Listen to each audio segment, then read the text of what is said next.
우리 잠시 기차 여행을 상상했으면 좋겠습니다. 우리 성도님들도 함께 기차 여행을 한번 상상해 보시기 바랍니다. 지난 주말은 따뜻했었죠. 네.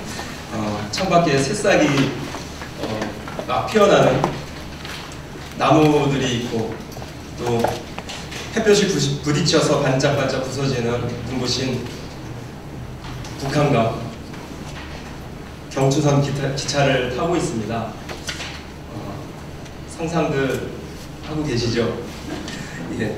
나이는 상상만으로도 설레이는 20대 초반 21~22살입니다. 옆자리에는 사랑하는 사람이 같이 타고 있고요. 바라보기만 해도 기쁨, 설레임, 행복. 눈만 마주쳐도 왜 자꾸 웃음이 날까요? 목적지는 춘천인데요. 아직도 청평 왜 이렇게 느리게 갈까요? 춘천을 가면 닭갈비, 막국수도 먹고요. 소양강에서 오리배도 타고 또 자전거로 소양강 주변을 돌 수도 있습니다. 주변에 앉은 사람들은 대부분 MT를 가는 대학생들입니다. 벌써부터 기타를 꺼내어 들고 기타를 치며 노래를 합니다. 시끄럽기보다는 우리의 여행을 더욱더 즐겁게 만들고 들뜨게 만듭니다. 오징어, 땅콩. 네. 역시 기차 여행의 묘미는 삶은 계란과 사이다입니다. 예, 삶은 계란과 음료수도 까서 사랑하는 사람도 먼저 한 입 주고 그리고 저도 한 입 먹고 그러던 중 터널을 지나가게 됩니다. 기차 안이 어둡고 창 밖을 보면 창 밖이 보이는 게 아니라 제가 비쳐 보이죠. 그런데 제 머리가 짧습니다. 우리 여성 선생님들은 사랑하는 사람의 머리가 짧습니다. 예, 오늘은 저의 군 입대 날입니다. 목적지는 춘천은 많은데 춘천에 102 보충대. 이 삶은 계란과 사이다가 내 마지막 사식일 수 있습니다. 옆에 사랑하는 사람을 보면 한마디로 슬픔, 그리움. 보는데 왜 자꾸 눈물이 나려고 그럴까요? MT 가는 대학생들을 보면서 오히려 그 소리가 커지면 커질수록 나는 소외감을 느끼고 그리고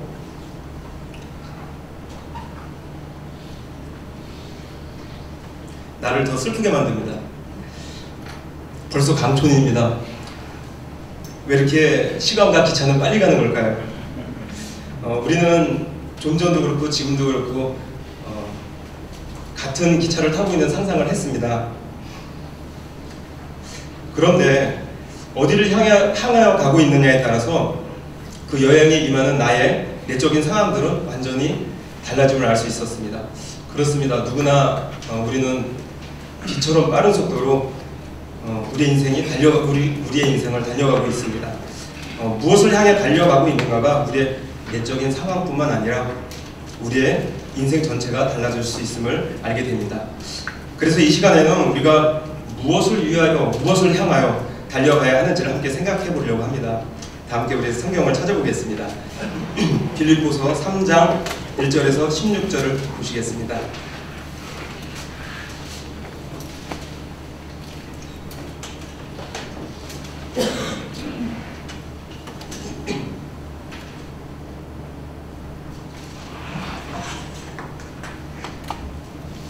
찾으셨으면 교독하시겠습니다. 끝으로 나의 형제들아 주 안에서 기뻐하라. 너희에게 같은 말을 쓰는 것이 내게는 수고로움이 없고 너희에게는 안전하니라.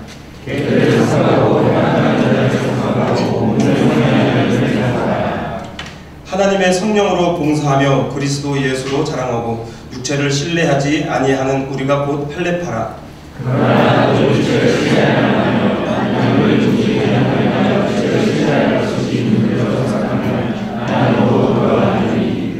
나는 8일 만에 할례를 받고 이스라엘 족속으로 베냐민 지파요 히브리인 중 히브리인이요 율법으로는 바리새인이요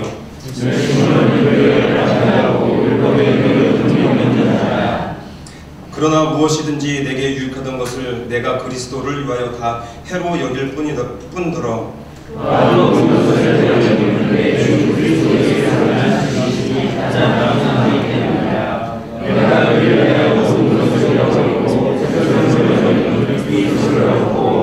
그 안에서 발견되려 함이니 내가 가진 의는 율법에서 난 것이 아니요 오직 그리스도를 믿음으로 말미암은 것이니 곧 믿음으로 하나님께로부터 난 의라.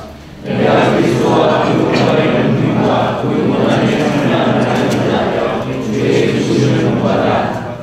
어떻게 해서든지 죽은 자 가운데서 부활에 이르려 하느니 내가 오직 내가 형제들아 나는 아직 내가 잡은 줄로 여기지 아니하고 오직 한 일 즉 뒤에 있는 것은 잊어버리고 앞에 있는 것을 잡으려고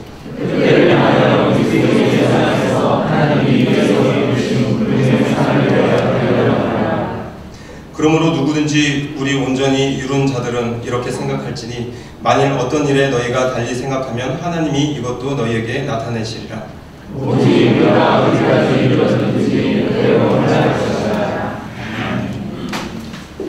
21세기 초 각 나라의 젊은이들의 삶의 목표를 조사한 자료가 있습니다. 미국인들은 가정을 위해서 가정의 가치를 가장 소중히 여기고 중국인들은 돈 버는 것이 가장 큰 목표라고 합니다. 그리고 일본 사람들은 이웃, 친구들을 사귀는 것이 큰 목표라고 합니다. 그리고 우리나라 젊은이들은 인생을 즐기는데 그 목표가 있다고 합니다. 그렇다면 저와 여러분들은 무엇을 목표로 살아가고 있을까요? 또한 성경이 무엇을 목표로 살아가라고 말씀하고 계실까요? 이 목표는 그 목표를 달성하기 위한 가정의 의미도 결정하는 것 같습니다. 예를 들어서 똑같은 경제 활동을 하여 돈을 벌고 있는데요. 그 돈으로 도박을 한다거나 유흥에 쓰려고 한다면 그 돈을 버는 것이 우리가 범죄를 준비하는 과정이 될 것입니다. 그런가 하면은 반면 내가 이 돈을 벌어서 굶어서 죽어가는 아이들을 돕겠다고 한다면은 그 돈 버는 경제 활동이 이미 아이들을 살리는 일일 것입니다. 우리 인생도 마찬가지입니다. 같은 삶을 살아가고 있는 것처럼 보일지 모르지만 무엇을 향하여 달려가고 있는가가 우리의 인생의 의미와 값어치를 결정하게 될 것입니다. 바울은 본문 14절에서 보시면 표대를 향하여 그리스도 예수 안에서 하나님이 위에서 부르신 부름의 상을 위하여 달려가노라 라고 말씀하고 계신데요. 그렇다면 무엇이 우리의 표대가 되는지 또 어떻게 달려가야 하는지를 함께 보려고 합니다. 그래서 먼저 첫 번째로 바울은 표대를 바르게 잡고 바르게 달려가기 위해서 가치관의 변화가 있었습니다. 바울은 갑자기 흥분을 하며 이 빌립보서 3장을 써내려갑니다. 번역이 되면서 아쉽게도 많이 완화가 되었는데 2절에 개들, 행악하는 자들 정도만 남아있지만 원문에는 더욱더 강한 어조를 나타내고 있다고 합니다. 바울은 왜 그렇게 흥분했을까요?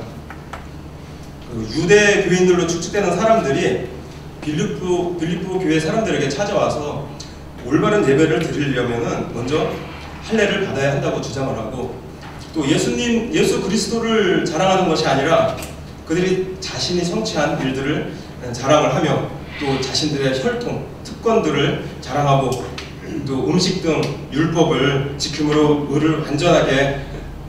의에 완전하게 도달할 수 있다고 선포를 하고 있습니다. 그래서 바울은 성령으로 예배하고 예수 외에는 아무것도 자랑할 것이 없다. 그렇게 이야기를 하면서 인간적인 특권이나 업적에 의해서는 하나님의 은총을 얻을 수 없는 존재가 되었다는 것이 무슨 뜻인지를 자신의 신분과 과거의 신앙생활을 예로 들면서 설명하고 있습니다. 우리 4절부터 6절을 한번 읽어보겠습니다. 시작. 그러나 나도 육체를 출애하면 만일 누구든지 다른 이가 육체를 신뢰할 것이 진실로 생각하면 나는 더 돌아가리니 나는 8일 만에 하늘을 받고 이스라엘 소속이요 베냐민 지파요 히브리인 중에 1인이요 율법은 바리새인이요 열심으로 교회를 방해하고 율법의 의리는 흠이 없는 자다. 자, 그렇게 흥분을 하며 개들이라고 표현까지 썼었는데 지금 읽어본 바로는 바울도 다르지 않네요. 그렇죠? 바울은 8일 만에 할례를 받은 정통 유대인이었습니다. 또 이스라엘 족속이었는데 이 당시에 이스라엘이라고 하면은 유대인들이 자신을 선전할 때 사용하였다고 합니다. 거기다 베냐민 지파라고 하면은 작지만 높이 평가되는 순수한 지파였습니다. 바울은 그런 혈통을 타고났을 뿐 아니라 또 출중한 업적을 남겼는데요. 예루살렘에서 유학을 한 유학파였고 또 율법으로는 바리새인이었습니다. 지금 저희들이 생각할 때 바리새인은 약간 이렇게 우스운 존재가 됐지만 그 당시에는 굉장히 존경받는 그런 사람들이었습니다. 율법을 철저히 지키고 아주 엄격한 종파였습니다. 그리고 또한 교회를 핍박했습니다. 바로 그 바리새파로서 하나님의 공동체를 정하는 차원에서 교회를 핍박했습니다. 이러한 기준들은 그 당시엔 굉장히 사회적으로도 대단했고 또 그 시대의 기준으로는 이미 완성된 의인이었습니다. 더욱더 율법을 지키기 위해서 또한 교회까지 핍박을 하게 된 것이죠. 그러나 예수님을 만난 바울은 이런 자신에게 이익으로 보여줬던 것들을 모두 손해로 보게 되고 또한 나중에는 배설물로 보이게 되었습니다.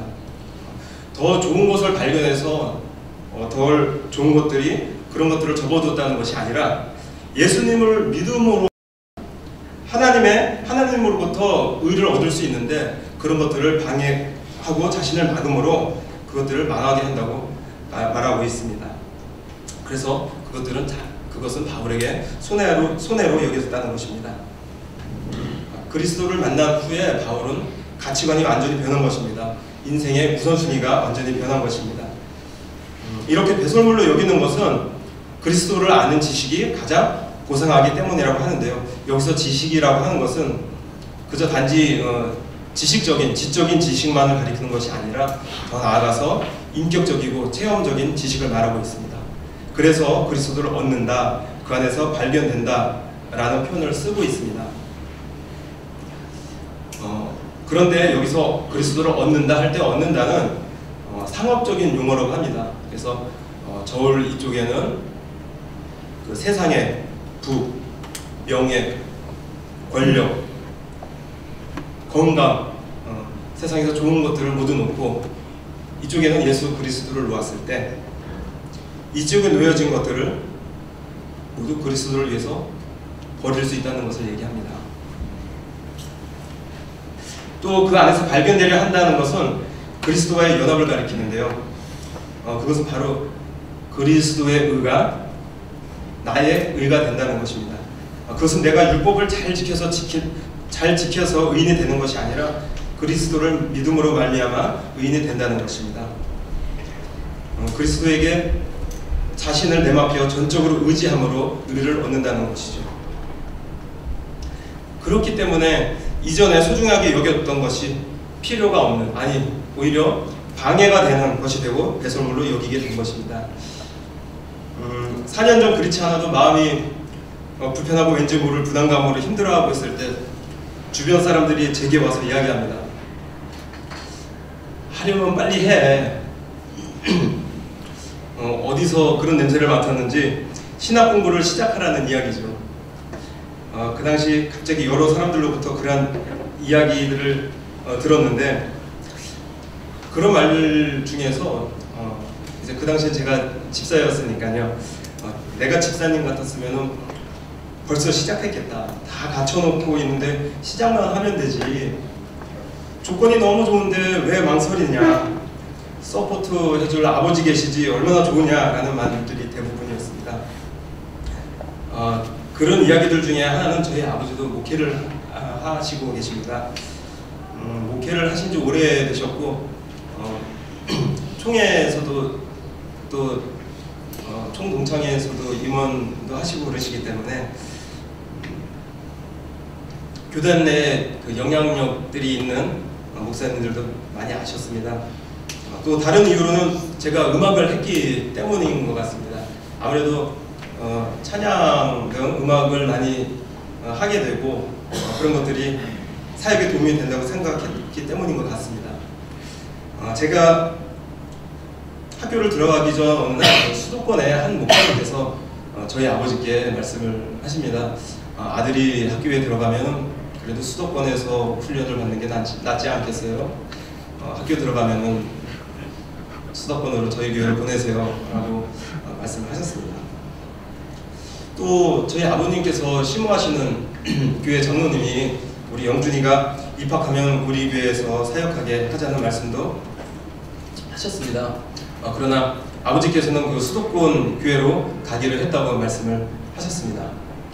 학교를 입학하고 그 수도권에 있는 그 경기도에 있는 한 교회 목사님께 아버지께서 저를 보셨습니다. 이제 학교에 들어갔다.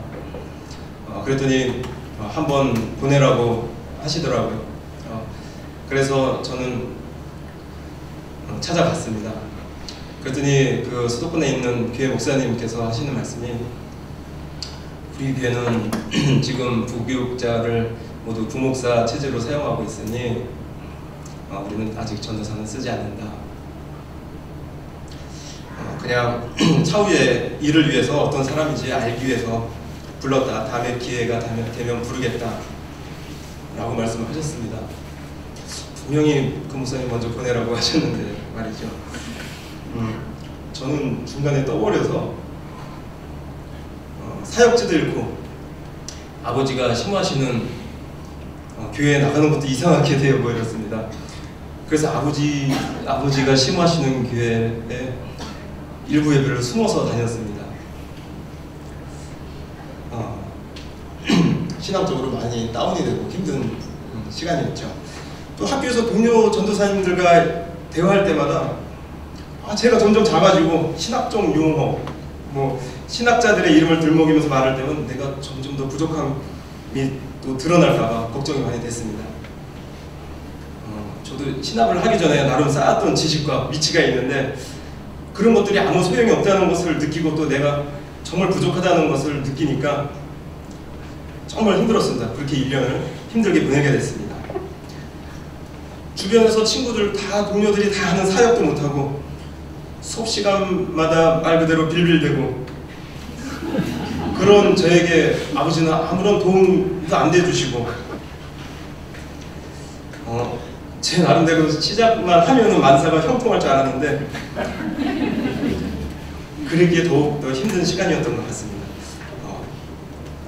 더군다나 1년 후에 그 수도권의 그 목사님 교회가 부목사 체제에서 부목사님들이 각 부서의 디렉터 감독을 맡으시고 그리고 세부 부서들을 전도사님들을 사용한다는 것을 알았습니다. 그리고 그 자리에 잘 아는 전도사님이 들어갔다는 것도 알았습니다.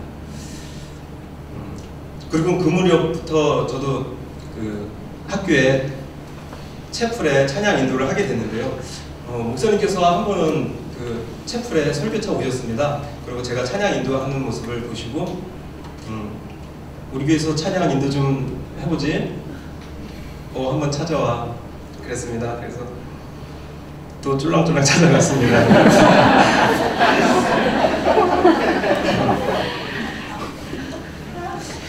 목사님께서는 주일 찬양과 그리고 철야 찬양만 하면 된다고 결정하면 연락하라고 하셨습니다.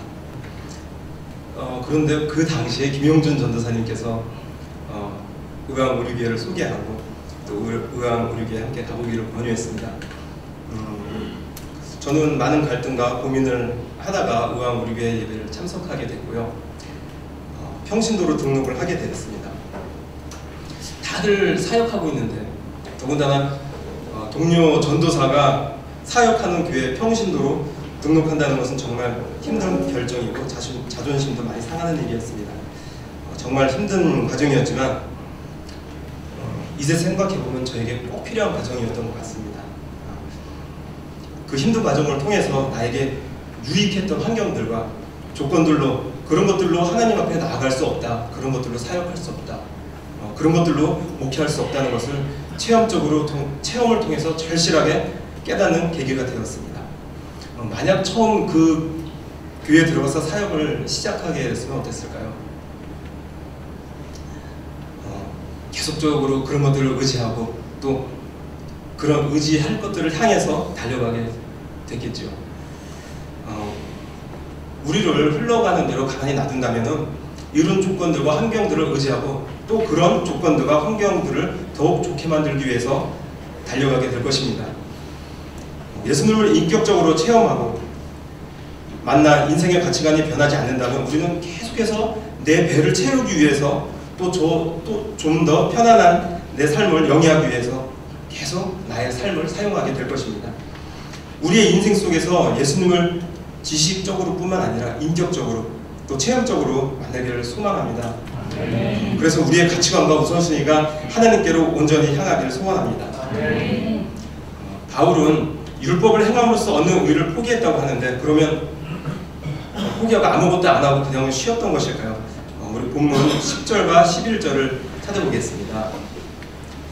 그리스도와 그 부활의 본능과 그 고난에 참여함을 알고자 하여 그의 죽으심을 본받아 어떻게 해서든지 죽은 자 가운데서 부활에 이르려고 하노니. 예, 이 말씀을 보면 그렇지 않다는 것을 알 수 있습니다. 바울은 표대를 바르게 잡고 바르게 달려가기 위해서 둘째로 죽으심을 본받아야 한다고 말씀하고 계십니다. 우리는 보통 부활의 능력과 부활의 영광을 생각합니다. 그런데 부활이 있기 위해서는 꼭 있어야 할 전제 조건이 있죠. 예, 바로 죽음입니다. 그래서 본문에서도 보면 부활을 본받는다고 나온 것이 아니라 무엇을 본받는다고요? 예, 죽으심을 본받는다고 나와 있습니다. 바로 죽으심을 본받을 때 부활에 이르게 되는 것을 말씀하고 계십니다. 그래서 제임스 던의 예수와 성령이라는 책에서 성령의 능력으로 그가 그리스도의 죽음을 지금 죽으면 그는 지금과 후에 그리스도의 삶을 살게 될 것이라고 말하고 있습니다. 그러면서 그 성도들의 삶 속에는 죄에 대한 투쟁이 안팎으로 있게 마련이라고, 그리고 또 이러한 고통이 바로 그리스도의 고난에 동참하는 것이라고 말하고 있습니다. 만약에 우리의 삶 속에서 이러한 부딪힘과 고통이 없다면 내가 올바르게 서 있고 내가 죄를 짓고 있지 않아서가 아닙니다. 오히려 그냥 그 바람이 부는 대로 그냥 아무런 저항 없이 그냥 흘러가고 있기 때문일 것입니다. 그런 파도와 바람 속에서 내 방향을 주는 대로 온전히 고정시키기 위해 노력하면 할수록 그런 세상의 파도와 바람은 더욱더 크게 느껴질 수밖에 없고 그 안에서 느끼는 갈등과 고통은 더욱 커질 수밖에 없습니다. 빌립보서 우리 1장 20절에서 21절 한번 찾아보겠습니다. 같이 읽어보시겠습니다. 시작. 나의 간절한 기도와 소망을 따라 아무리 일찍 돌아가지 않고 지금도 전과 같이 온전히 행하여 삶이 주님의 영에서 그리스도와 주야에게 하나니 이는 내게 사는 것이 죽는 것도 유익하니라. 이 말씀은 지금 예수님을 향하며 단 1도의 각도도 돌아설 수 없기에 감옥에 갇힌 바울의 고백입니다. 이런 고백은 오늘 이 3장 1절에서 기쁨에 이르기까지 됩니다. 이 빌립보서에는 계속적으로 기뻐하라고 말씀하고 있는데요. 1장에서는 주님이 우리의 생명이라서, 또 2장에서는 주님이 우리에게 복종의 모델이어서, 그리고 3장은 주님이 우리의 삶의 목표라서 기뻐하라고 말씀하십니다. 지금 바울은 현실의 본인보다 그 저 목적지 앞에 있는 예수님을 바라보고 있는 것 같습니다. 그리고 그 인생의 여정이 힘들어도 그 목적지가 예수님이기 때문에 기뻐하고 있습니다. 바울은 현재 그 현실과 고통이 그리스도를 향한 증거이자, 그리고 또 더욱 그리스도를 바라보게 하는 것들이라고 고백을 하고 있습니다. 우리는 때론 그런 아픔과 고통을 통해서 예수님을 더욱더 바라보게 되는 것 같습니다. 혹시 스위치 100이라는 것을 혹시 아시나요? 스위치백. 우리나라에 유일하게 있었는데 지난 6월에 없어졌습니다. 그 기차가 태백산맥을 넘어갈 때 그 경사가 너무 심해서 그냥 넘어갈 수가 없어서 기차가 칙칙폭 칙칙폭 칙칙폭 갔다가 그 다음에 뒤로 해서 올라갑니다. 지그재그로. 그 다음에 또 앞으로 가는 그것을 스위치백이라고 합니다.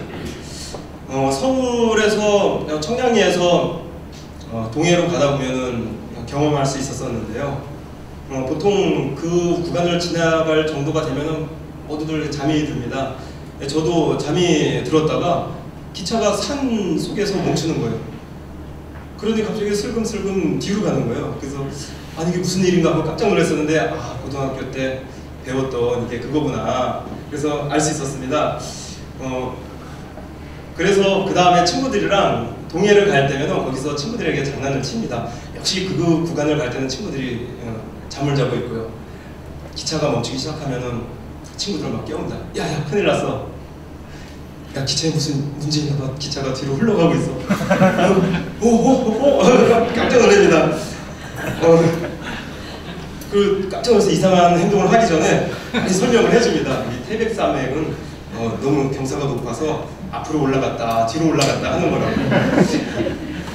그럼 그제서야 하면서 창문을 바라보면서 구경을 합니다. 그 기차가 올라갔던 길도 보이고요. 좀 전에 말씀드렸던 그 어렵던 1학년 시절 그렇게 지나다 보니 신앙적으로도 힘들고 또 마음도 같이 힘들어지고 그리고 또 경제적으로도 힘들어지게 됐습니다. 제 자동차가 학비로 바뀌고요.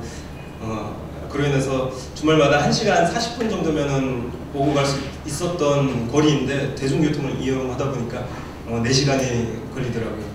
그런데 그렇게 해서 4시간을 갈 때마다 마음에서 짜증이 나는 거예요.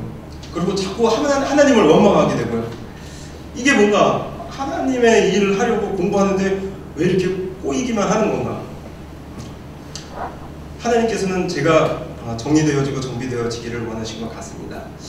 처음에는 그 4시간 되는 거리가 계속 짜증이 나고 갈 때마다 원망이 되고 했었는데요. 사실 그 대중교통을 이용하는 게 짜증나거나 원망이 되는 일이 아니잖아요. 그냥 평상시에 그냥 있는 일인데 제 속에 뭔가 욕심이 있고 하나님께서 원하지 않는 그런 것들이 있었던 것 같습니다. 뭐 경제적으로 어려워도 살아가고 있고 또 마음이 그만큼 힘든 건 누구나 그만큼씩은 힘들어하고 있고 특별한 걱정보다 그냥 내가 힘들게 생각하고 있는 것 같았습니다. 그렇게 생각하고 나니까 점점 더 하나님을 바라보게 되더라고요. 그러니 그런 속에서도 소소하게 하나님께 감사할 일들이 생각나고 하나님께 감사하게 되고요. 또 정비 공장을 하는 아는 형님이 사고 차량을 고쳐서 타라고 저에게 경차도 하나 주셨었습니다. 그러던 어느 날 외할머니 기일이라서 그 외가가 모였었습니다. 저희 외가는 좀 대가족이라서 그렇게 모이면 한 25 가족들이 모이는데요. 예배도 드리고 그리고 같이 식사도 하고 담화도 나누고 드디어 모두들 이제 갈 때가 됐습니다. 24, 5분이 우르르 나와가지고 이제 가려고 하는데 제 차가 그 차를 돌려야 하는 곳에 있어서 제 차를 가장 먼저 떼서 내려왔습니다. 그랬더니 이건 누구 차? 근데 제가 창문을 딱 내니까 당황을 하시면서 영준아 그래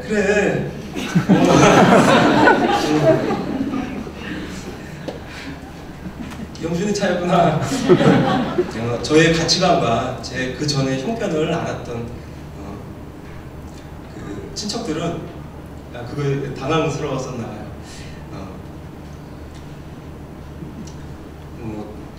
그분들의 눈에는 제가 생활이 어려워지고 또 삶이 뒷걸음질 져지고 태보가 된 거 현실은 그렇죠.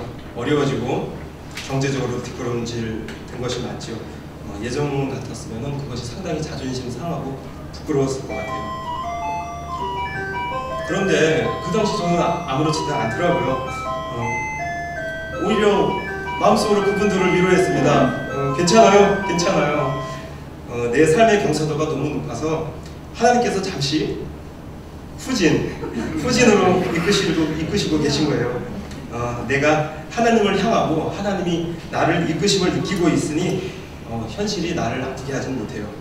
현실은 오히려 하나님을 바라보게 해요. 지금 그런 삶에 후진을 경험하고 계신 성도님들도 계실 거라고 생각합니다.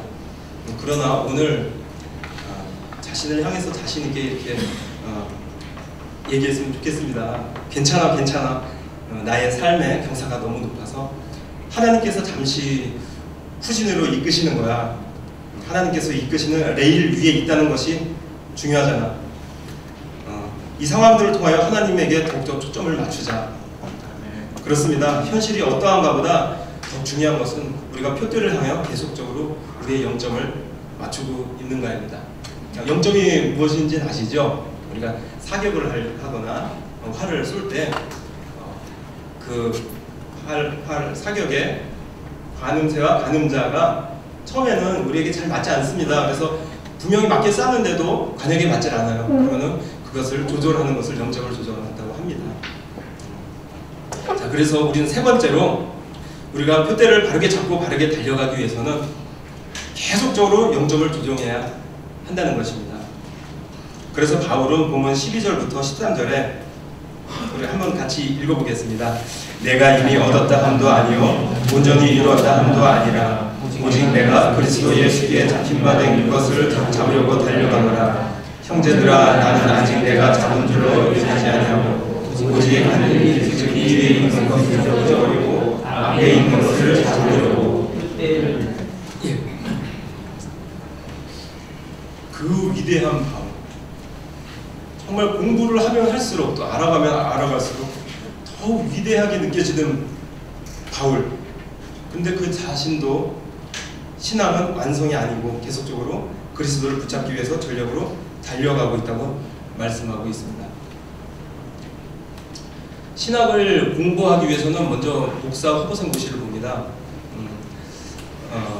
목회자 후보생 고시 면접 때 어떤 목사님께서 저에게 질문을 하십니다. 박영준 전도사는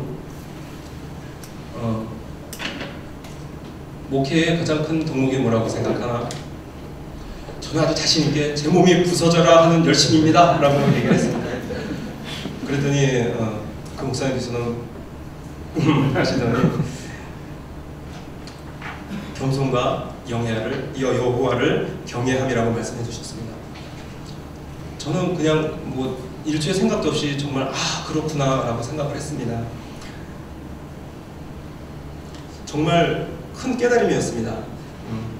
겸손과 여호와를 경외함이 바로 나의 위치를 알고 하나님께로 나의 영점을 맞추는 것이 아닌가 생각합니다.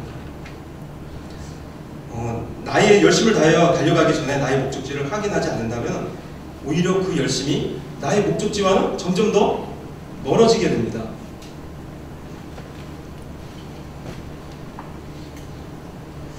두 주 전 그 찬양단과 이런 얘기를 하게 됐습니다. 저희들이 이제 찬양단을 하면서 찬양팀이 그 악기 이제 그 봉사하는 문제와 그런 것들을 얘기하면서 우리가 그러면 이 찬양팀에 봉사하기 위해서는 기능적인 것이 더 우선일까, 신앙적인 것이 더 우선일까 생각하면서 얘기를 하게 됐습니다. 찬양팀은 기능적인 부분이 굉장히 많이 필요합니다. 일단 우선적으로 악기를 연주할 수 없으면 악기로 봉사를 할 수가 없고요. 또 우리가 그냥 예배를 드리지만 그 속에 기능적인 노력들이 그 안에 많이 숨어 있습니다. 그래서 그런 이야기들을 나누고 헤어졌습니다. 그런데 그러고 나서 한 주간 제 마음에 몹시 그 일이 부딪히는 거예요. 그래서 그런 제목들로 기도도 하고 그러면서도 마음의 부담으로 남아있게 됐습니다. 그리고 바로 그 지난 주일날 찬양팀 기도 시간에 지난 주간 마음에 많은 부담감을 느꼈다. 것을 고백하며 말을 다시 꺼냈습니다. 찬양팀 봉사는 매우 기능적인 일입니다. 그렇기 때문에 우리는 더욱더 신앙적인 부분을 위해 노력해야 합니다. 이렇게 기도하길 원합니다. 제가 드럼을 치지만 내 두 손을 잃어도, 내 다리를 잃어도 찬양하길 원합니다. 싱어로서 노래를 하지만 내 목소리를 잃어도, 내 성대를 잃어도 주님을 찬양하길 원합니다.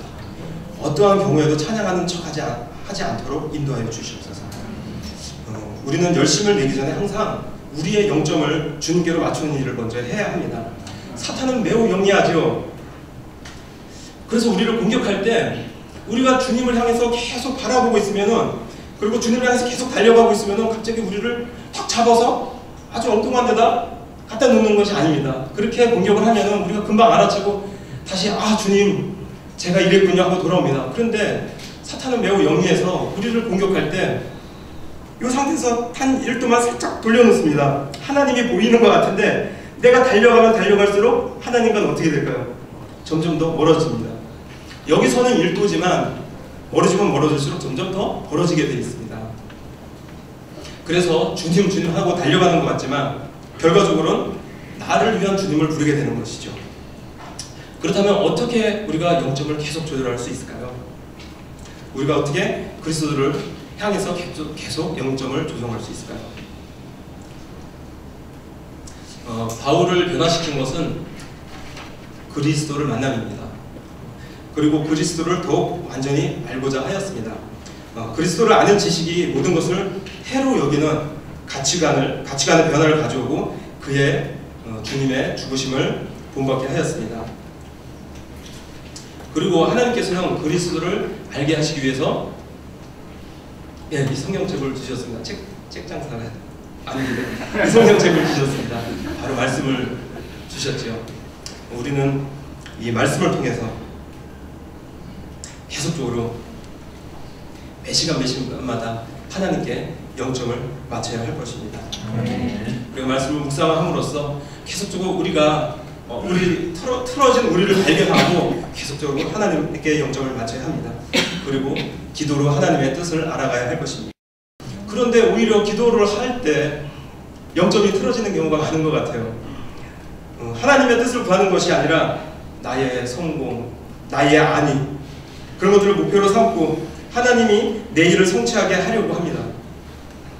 나의 배를 채우기 위해 하나님 이 돌덩이가 떡덩이가 되게 해주세요 라는 식의 기도를 많이 하게 되고요. 나의 성공에 하나님의 뜻을 굽히면 내가 그 결과물을 하나님께 드리겠습니다 라고 기도합니다. 꼭 어디서 많이 들어본 것 같아요. 그죠? 사탄이 예수님을 시험할 때 했던 말들을 우리가 기도 속에서 하나님께 하고 있습니다. 바울은 오늘 본문은 아니지만 19절에서 그들의 신은 배우라고 말하고 있습니다. 성경 학자들에 따라서 조금씩 다르게 해석하지만 육신의 욕망을 나타낸다고 하는 해석도 있습니다. 기도할 때마다 육신의 욕망을 위하여 기도하는 것이 아니라 오히려 그런 것에서 우리의 마음을 지키기 위해서 기도하길 원합니다. 나를 향해 있는 기도가 아니라 하나님을 바라보고 하나님의 뜻을 구하는 기도를 하기를 원합니다. 우리 그런 기도를 한번 찾아보겠습니다.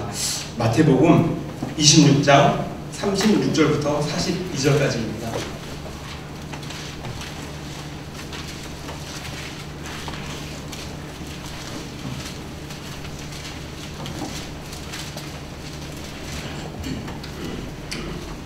기니까 교독해보겠습니다. 이에 예수께서 제자들과 함께 겟세마네라 하는 곳에 이르러 제자들에게 이르되 내가 저기 가서 기도할 동안 너희는 여기 앉아 있으라 하시고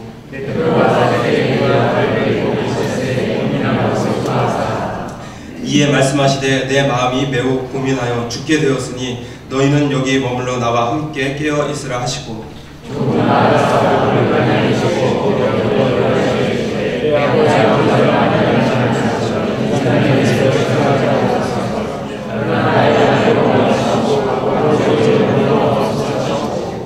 제자들에게 오사 그 자는 것을 보시고 베드로에게 말씀하시되 너희가 나와 함께 1시간도 이렇게 깨어 있을 수 없더냐. 시험에 들지 않게 깨어 기도하라. 마음의 원료에 육신이 찾아가시고. 함께 읽겠습니다. 다시 두 번째가 기도하려는 주제 내 아버지와 하나님 내가 하시지 않고는 이 자녀에게서 지나갈 수 없거든. 아버지의 경배로 기도를 하시고. 예수님께서 기도하시는 장면입니다. 언제인지 아시죠? 최후의 만찬도 이제 다 끝났습니다. 이제 잡혀가시기 바로 전입니다. 예수님의 절박함을 그 38절에 이에 말씀하시되 내 마음이 매우 고민하여 죽게 되었으니, 정말 예수님 마음의 절박함을 잘 알 수 있는 말씀인 것 같습니다. 그 절박함을 가지고 예수님은 하나님께 기도하십니다. 내 아버지여, 만일 할만하시거든 이 잔을 내게서 지나가게 하옵소서. 여기까지가 우리의 일반적인 기도의 모습인 것 같습니다. 그런데 예수님께서는 계속해서 이렇게 기도하십니다. 그러나 나의 원대로 마시옵고 아버지의 원대로 하옵소서. 그리고 또 다시 기도하십니다. 내 아버지여, 만일 내가 마시지 않고는 이 잔이 내게서 지나갈 수 없거든 아버지의 원대로 되기를 원하나이다. 이렇게 하나님께로 영점을 맞추고 기도를 끝냅니다. 우리의 기도도 이와 같기를 원합니다. 계속적으로 나의 성공, 나의 배부름, 나의 높아짐을 위해서 기도하는 것이 아니라 나를 통하여 하나님의 뜻을 이루어 가심을 위하여 기도하기를 원합니다. 그러면 때로는 이렇게 묻습니다. 그러면 결론적으로 제가 실제적으로 해야 하는 일이 무엇입니까? 그런 말씀을 통해서 하나님께로, 하나님을 목표로 삼고 표대를 향해서 나아가기 위해서 내가 해야 할 일은 무엇입니까? 그럼 또 저는 자신 있게 이렇게 대답합니다. 저야 모르죠. 저는 모르죠.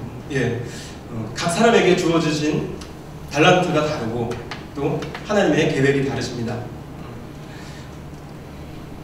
또한 본문 16절에서 말씀하듯이 우리의 신앙의 수준과 상황이 모두 다릅니다. 그렇지만 하나님께서는 우리의 수준과 우리의 상황에 맞는 일들을 우리가 하기를 원하십니다. 그렇기 때문에 우리는 역시나 말씀과 기도를 통하여서 하나님께서 나를 통하여 하실 일들이 무엇인지를 구하고 귀를 기울여야 합니다. 바울이 예수 중심으로 가치관이 변하게 된 후에는 그 육체적 자랑거리가 오히려 도구로 사용되어졌음을 알 수 있습니다. 로마 시민권을 포기한 것이 아니라 그것이 복음의 전파의 수단으로 삼아졌고, 또 고린도후서 11장에서 과거의 자신의 조건들을 이용하여 복음의 대적자들을 물리치기도 하였습니다. 하나님께 사용되어질 때 우리도 우리에게 주신 상황과 환경을 우리의 삶의 목표나 표대로 삼는 것이 아니라 하나님의 일을 해나가는 도구로 인식하고 사용되어져야 합니다. 말씀을 정리하려고 합니다. 우리나라 사람들은 다른 나라 사람들보다도 특히 열심히 산다고 합니다. 또 우리도 열심히 살아가고 있습니다. 하지만 무엇을 위하여 열심을 내고 있을까요? 나의 높아짐이나 나의 배부름, 나의 안위가 그 목표라면 우리는 영점을 다시 잡아야 할 것입니다. 지금까지 추구해왔던 것들이 더 이상 내 목표가 아니라 하나님의 뜻을 이루어 나가시는 도구가 되길 원하며, 또 그로 인해서 목적지에 서 계신 주님을 바라보고 기뻐하고 온전히 나의 표대신 그리스도를 향하여 영점을 맞추되 매 시간 말씀과 기도로 재점검하는 우리가 되기를 소원합니다.